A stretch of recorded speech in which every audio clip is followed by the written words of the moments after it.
Hello, this is Brett from SurvivalComms, and today on the bench we have a Garmin Tritronics K9 tracking system here.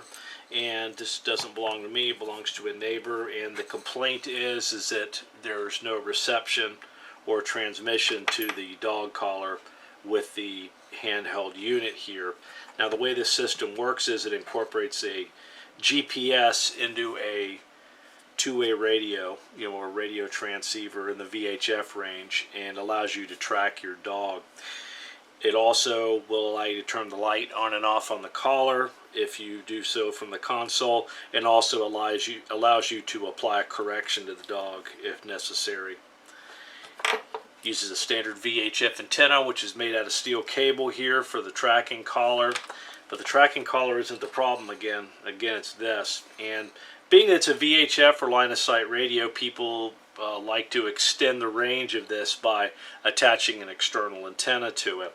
These devices don't normally have a B and C connector. This is an adapter that this individual has placed on here. And typically these devices have an SMA connector on them. And what they've done is they've really cranked this thing down, and as you can see, when I try to remove the adapter, that we're just continuously spinning around. So I feel like they fractured the RF connectors attachment point on the printed circuit board internal to the device, and we're going to go ahead and open it up and attempt to effect repairs. And this further illustrates the point I make with like large antennas like the Abri antenna and two-way radios, that you'll break your RF connector, and when you break your RF connector, your radio is completely inoperable. So it's important to remember that you should take steps to protect this connection. We're going to open up our console here. So turn the device over. You have a small ring at the base of it. Turn that 90 degrees and remove your cover, exposing your battery pack. Your battery pack is removed, and you have a micro SD card here. We're going to go ahead and leave that in place. Now what we're going to need to do is we're going to need to remove these screws around the perimeter of the device itself. And the size we're going to use for that is a T6, which is a very small Torx bit. And we're going to go ahead and remove these screws. We'll go ahead and pull this apart and remove our back cover. And we have a gasket here, and our gasket appears to be intact.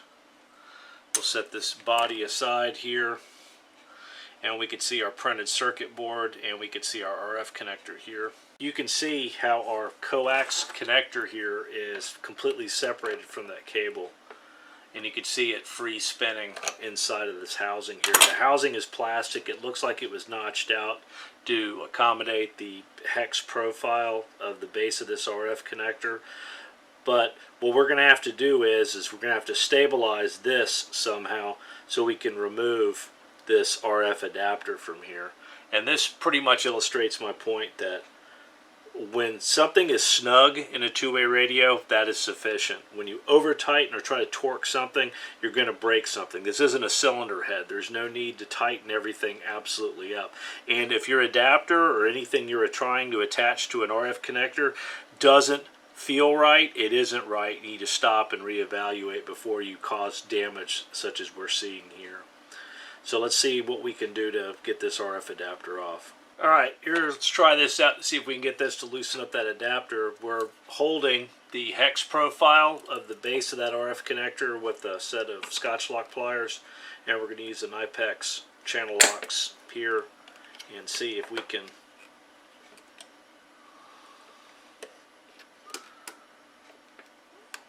break this thing loose here with these. Yep, there we go. Alright, good.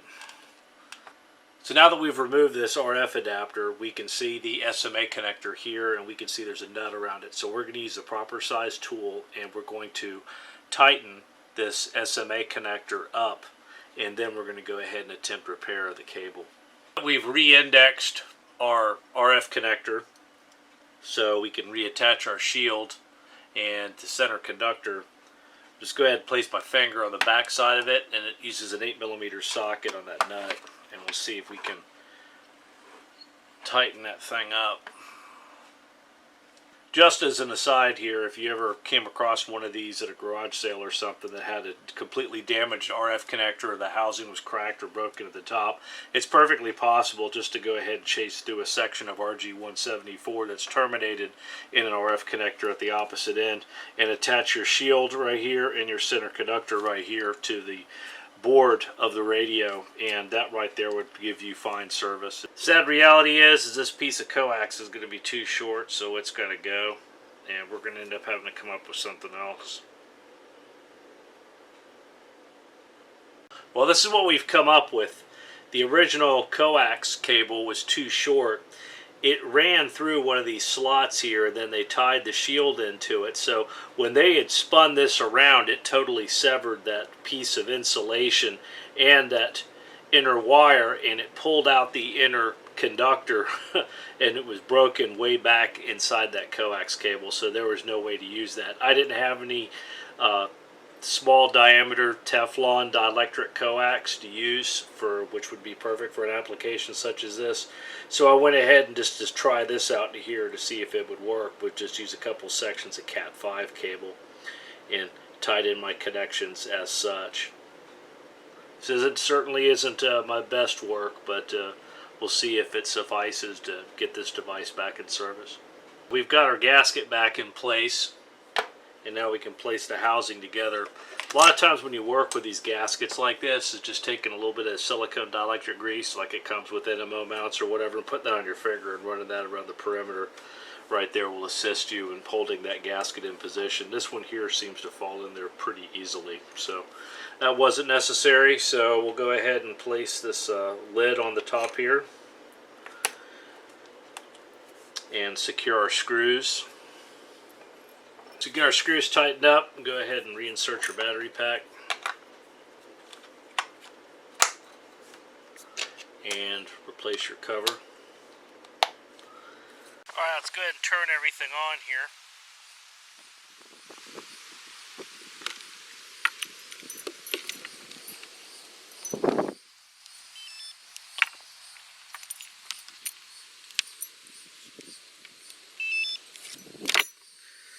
And see what happens.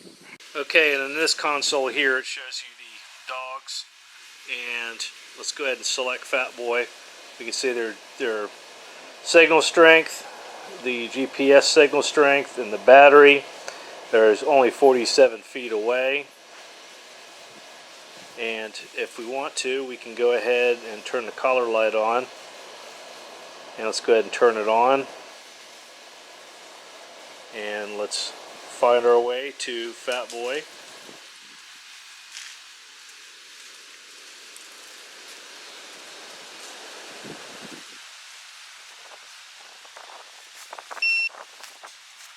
we're here already. Let's see if the light is on the collar.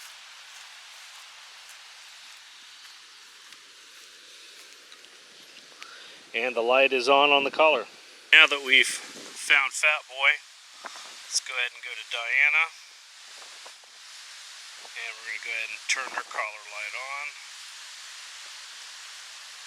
and let's go find her. And now we've arrived at Diana, and as you can see, the collar light is on. As we turned it on, we'll go ahead and turn it off, and then we'll do some distance testing. Now let's go out to the other end of the property and do a range test. Well, I'm at the opposite corner of the property here, and you can see that we're 561 yards away from Diana, and you can see our signal strength is still really good with this. I'm pretty impressed with how well this works.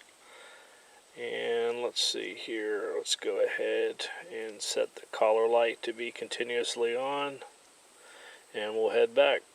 And we come back and Diana's lights are on again. And where we came from is 500 yards that away.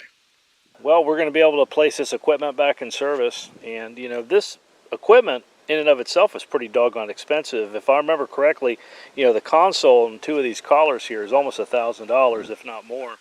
And the owner of this equipment is going to be pretty tickled that we managed to fix it with just a couple centimeters of phone wire. Anyway, I hope this helps. This is Brett from SurvivalComms. Till next time.